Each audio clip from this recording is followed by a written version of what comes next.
BNP chairman Tarique রহমানের কাছ থেকে উপহার পাওয়া দৃষ্টি প্রতিবন্ধী গফুর মল্লিকের বাড়িতে হামলা ও লুটপাটের ঘটনায় এক নারীকে গ্রেপ্তার করেছে পুলিশ।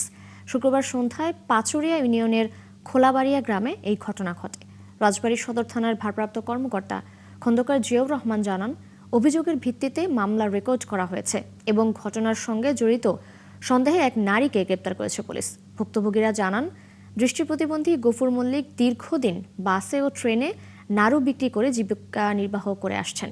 এমন সংবাদ দেখে গত বছরের ৩০ অক্টোবর বিএনপি চেয়ারম্যান তারেক রহমান তাকে ১,৭০,০০০ টাকা আর্থিক সহায়তা দিয়েছিলেন।